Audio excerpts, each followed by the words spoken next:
بینندگان عزیز سلام. برنامه اخباری آزادی با آخرین تحولات تاجیکستان و جهان منظور شماست. نخست توجه کنید به سرخط موضوعهای امروز 30 آگوست. هزارها محبوسان به آزادی میبرایند. طرحی در انتظار قانون عفو در تاجیکستان از جانب پرزیدنت امالی رحمان به پارلمان فرستاده شد. عکسی که باید وحدت رهبران قرقیزستان را تجسم میکرد در شبکه‌های اجتماعی همچون دفن کردن این کشور معنی داد گردید. و گزارش داریم درباره آنکه چرا در پیسته‌زارهای وادی وحش با دوربین هم نمیتوان پیسته را پیدا کرد. یگانه همین منبع درآمد خودگی همون اویلش در همین جمع‌آوری میوه پیسته میباشد. مجلس نمایندگان تاجیکستان روز 6 سپتامبر طرح قانون عفو را بررسی خواهد کرد که امامعلی رحمان پرزیدنت تاجیکستان پیشنهاد نموده است. در این باره دفتر مطبوعات پرزیدنت روز 30 آگوست خبر داد. طور معلوم بسیاری از خویشون نزدیکان محبوسان این عفو را منتظرند و میخواهند درباره آن معلومات بیشتر بگیرند. از آنجا که عفو به جشن 30 سالگی استقلال ملی تاجیکستان ربط میگیرد، انتظاری ها هم زیاد است. همکارم میرزانبی خالقزاد این موضوع را پیگیری داشت و حالا با ما در استودیو قرار دارد. بگویید که این عفو از عفوهای پیشین چی فرق میکند و میشود گفت که فراتر از آن هاست یا مخصوص است؟ ببینید، تا امروز درباره این عفو زیاد گفته میشد و در شبکه‌های اجتماعی آن را از جمله عفو طلایی مینامیدند و تخمین میزدند که 25,000 نفر را در بر خواهد گرفت. ولی امروز معلوم شد که همگی 16,000 نفر در بر گرفته می شود. از اینها 10,700 نفر از جوابگری جنایتی و ادای بقیه جزا آزاد می گردند. همچنین 1150 نفری که از جانب مقامات در جنایت گمانبر یا عیبدار شدند و یا پروندهشان در دادگاه بررسی می شود بخشیده می شوند. قریب 3,000 نفر محکوم شدگان از مؤسسه‌های اصلاحی، 1,900 نفر محکوم شدگان از کلانی‌های اصلاحی سکونت و 4,650 نفر محکوم شدگان از ناظرات کارهای اصلاحی آزاد کرده می‌شوند. مهلت جزای 5,300 نفر باشد محکوم شدگان کم کرده می شود. گفته شده است در خبری دفتر مطبوعاتی پرزیدنتی تاجیکستان. ولی چیزی زیاده از این در این لایحه الحال معلوم نیست، ولی گفته می شود که در آن به زنان، نابالغان، معیوبان، بیماران وزین و افرادی از 55 سال بالا برتری داده شده است، ولی این برتری از چه عبارت است حالا روشن نیست. خب ببینید، با پیش آمدن مسئله عفو بسیاری از نزدیکان چهره‌های شناخته زندانی و هم سازمان‌های حقوقی حقوق امیدوار می‌شوند که شاید اعلان عفو به خاطر 30 سالگی استقلال تاجیکستان آنها را نیز در نظر خواهد داشت. آیا در این باره چیزی معلوم شده است یا نه؟ بله، درست است. کاربران شبکه‌های اجتماعی و سازمان‌های حقوق بشر میگویند که فرصت خوب است برای دولت که با آزاد کردن محبوسان این کینه‌ها را از بین ببرد. بیشتر پیوندان زندانیان حزب ممنوع نهضت اسلامی تاجیکستان، صاحبکار شناخته زید سیدوف، ادوکات معروف بزرگمیر یوروف، گنرال زندانی غفار میرزایف و خویشاوندان دیگر از چهره‌های شناخته زندانی توجه ظاهر می‌کنند. در مورد بعضی از آنها سالهای پیش گروه کاری وزارت عدلیه که به تطبیق عفو مشغول بود گفته بود که قانون عفو به آنهای ربط نمیگیرد که به حکم ابد محکوم هستند. مثلا گنرال غفار میرزایف یا محمد علی حیید و یا سید عمر حسینی، ولی استثنا بوده نمیتواند که این بار به آنها سبوکیه داده شود. ما دیده بودیم که وکیل شناخته که چندین جایزه جهانی گرفته است، بزرگمیر یوروف، بعد آن که به 23 سال زندان محکوم شده بود، بدتر بر اساس قانون عفو 6.5 سال او کم کرده شد. یعنی چنین گذشته‌ها نیز از احتمال دور نیستند. اما گفته شود که در طرح پیشنهادی شخصانی که جنایت‌های مخصوصاً وزین را به حالت‌های وزین کننده صادر نمودند و آنهایی که یک بار بر اساس قانون عفو سال 2019 آزاد شدند ولی باز جنایت صادر کردند، عفو نمی‌شوند. به هر ترتیب جزئیات به زودی معلوم خواهد شد. سپاس برای صحبت.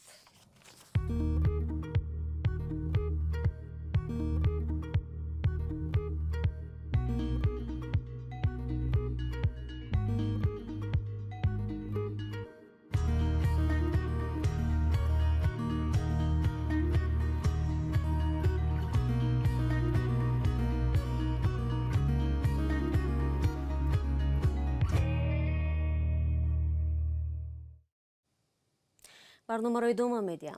لطیفی پدروم رئیس حزب کنگره ملی افغانستان و عضو پارلمان افغانستان در واکنش به سخنان گلبدین حکمتیار جنگسالار جهادی و سروزیر پیشین افغانستان گفت پرزیدنت تاجیکستان امامعلی رحمان باعث رهبری یک دولت همسایه و پیشوای قوم حق دارد درباره ضرورت حفظ حقوق تاجیکان افغانستان اظهار نظر کند. در پیام خود پدروم به آن اشاره کرد که گلبدین حکمتیار زمان خود در تاجیکستان پناهنده شده بود و آن وقت این را دخالت نمی‌دانست. وی همچنین اظهار داشت که حکمتیار در شرح واژه شهروند درک درستی سیاسی نشان نداده، بیانیه‌های او نیز در همین سطح صدا می‌دهند. آقای حکمتیار پیامی بسیار روشن و انسانی رئیس جمهوری تاجیکستان را خوب نفهمیده بود. آقای حکمتیار همان گونه که معنی شهروند را نفهمیده بود و یک بار در کابل ابراز نظر کرد که شهروند یعنی رعیت و خیال کرده بود که شهروند کسی هست که در شهر کابل زندگی میکند و رعیت هم کسی هست که در ده زندگی میکند. اون نفهمیده بود که یک کسی میتواند در یک ده دور افتاده زندگی کند اما آدم عاقل باشد، آدم هوشمند باشد، فعال سیاسی باشد، فعال مدنی باشد، حق شهرونده را بداند، در مسائل اجتماعی کشورش مداخله بکند و این میتواند شهروند باشد. گلبدین حکمتیار در پیام پیش از نماز جمعه 27 آگوست در مسجد کابل به موضع‌گیری تاجیکستان در برابر رویدادهای افغانستان و ضرورت تأسیس حکومت همه‌شمول و رعایت جایگاه شایسته تاجیکان در آن واکنش کرد. وی از رئیس جمهوری تاجیکستان امامعلی رحمان دعوت نمود که به حفظ حقوق اقلیت‌ها در کشور خود مشغول باشد و افزود که این تلاش‌ها به جدایی در افغانستان روانه کرده شدند. پگاه در قرغیزستان 30 سالگرد استقلالیت جشن گرفته می شود. در عرفه این سنه یک رسام عکس 6 پرزیدنت را نقاشی کرد که در آن رئیسان جمهور در نزد آرامگاه گل می‌گذارند.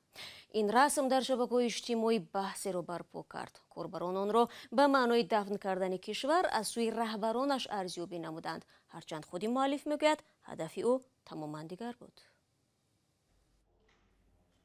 رنگ‌های تیره رخ فاجعه بار در پس منظر تصویر وضع کشور در صف پیش 6 پرزیدنت قرغیزستان با گلچنبری در سر گور ایستادند. عکس رسم‌های آفریده رسام طالع‌بگ اوسوبالیف از نمایشگاه سوسیالیسم نو در روز نخستین در شبکه‌های اجتماعی زیاد پخش شد. این 6 نفر کشور را تارومار و گورو چوب کردند. خدا، تاریخ، گذشتگان و آیندگان شما را هیچگاه نمی‌بخشند. وقتی دیروز این رسم را با شرحش دیدم که این جنازه قرغیزستان است، موی تنم خیست. حتی نمیخواهم در خیالم این را راه دهم که همچون دولت ما فرو میپاشیم. چقدر آدمان برای آینده قرغیزستان جان دادند. نخواد همه این برهدر رود. رسام طالع‌بگ اوسوبالیف از این گونه واکنش جامعه در حیرت است. به گفته او این رسم درباره جنازه نه بلکه دعوت به یگانگی است. نام این رسم اتابیت که یک مجتمع یادگاری در نزدیکی بیشکک است که آنجا قربانیان تعقیبات استالینی و کشته شدگان در انقلاب دوم دفن شدند. محض در همین جا به گفته اوسوبالیف 6 پرزیدنت سابق می توانستند واخورده درباره آینده قرغیزستان اندیشه کنند. من همچون شهروند قرغیزستان دعوت می کنم که آنها باید به مردم خدمت کنند، نه به خود بلکه به مردم. راه دیگر نیست. در صورت غیر دولت وجود نخواهد داشت. بعدی واکنش‌ها در شبکه‌های اجتماعی وزارت فرهنگ قرغیزستان و مدیر آثارخانه صنعت تصویری آیگل محمد قاضی و مصلحت دادند که صورت را بردارد، ولی جواب رد گرفتند. ما همچون متخصص در این رسم یگان فتنه انگیزی را نمی‌بینیم. این یک تصویر خیلی جدی است که شاید سالهای آخر در تاریخ صنعت تصویری قرغیزستان بسیار پیدا نمی شود. و اگر ما درباره موضوع این نمایشگاه رئالیسم نوی اجتماعی صحبت کنیم، پس این اثر است که اصلا جزء حیات اجتماعی همه ماست. در وزارت فرهنگ قرغیزستان میگویند که آنجا هیچ چیز را منع کردنی نبودند، بلکه تنها به اعتراضهای مردم واکنش نشان دادند.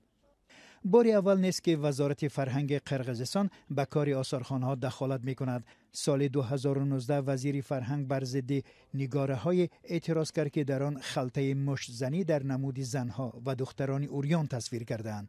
در نتیجه آنها را بیرون کردند. آن زمان منصبداران اصرار داشتند که پیام‌های اغواگرانه را در هنر معاصر پشتیبانی نمی‌کنند و 2 سال پیش با تشبث این نهاد یگانه جسد مومیا شده را از آثارخانه تاریخی قرقیزستان دفن کردند. шаҳрдори Москав мегӯяд барои қонунвайронкунӣ ҳудуди 200 нафар аз зодагони кишварҳои ҳамсуд ё худ ИДМ аз пойтахти Русия депорт шуданд. Сергей Собянин дар саҳифаи интернетии худ навиштааст: вақтҳои ахир байни муҳоҷирон чандин занозаниҳои гурӯҳӣ ба амал омадааст ки ҳеҷ қобили қабул нест. ин боис шуд ки мақомоти ҳифзи ҳуқуқ моҳҳои ахир рейдҳои шадид доир кунанд. дар пай нисбати 800 нафар муҳоҷирон парвандаи ҷиноятӣ оғоз шуда 7500 дигарро аз ҳаққи вуруд ба кишвар маҳрум карданд. шаҳрдор ҳушдор додааст дар оянда низ дар қиболи чунин ба ислом меъмонон аз ин гуна иқдомҳо кор гирифта хоҳад шуд.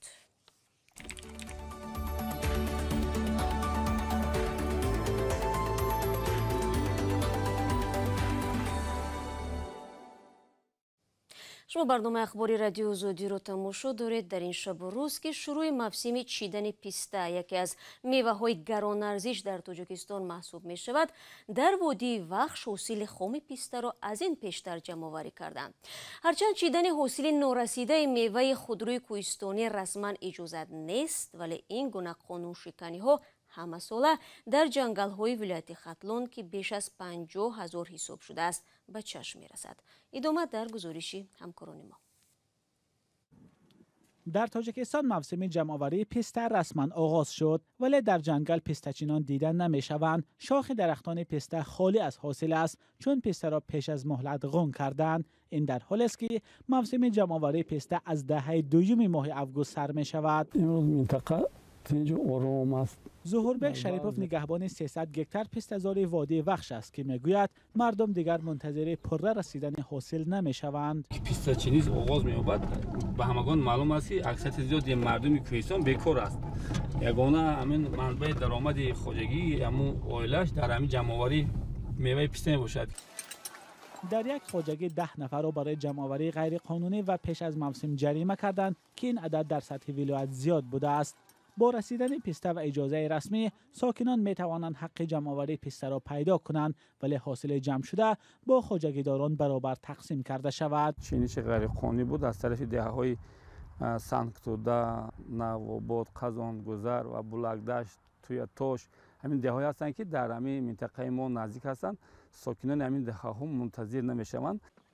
خواجگیداران میگویند که سردی بهار امسال حاصل پیسته را کم کرده است. در ختلان زیاد از 80,000 گکتار پیسته‌زار موجود است و بیش از 10 شرکتی است که پیسته را از خواجگی ها میخرند، اما برای مقامات معلوم نیست که مالکان آنها کیستند.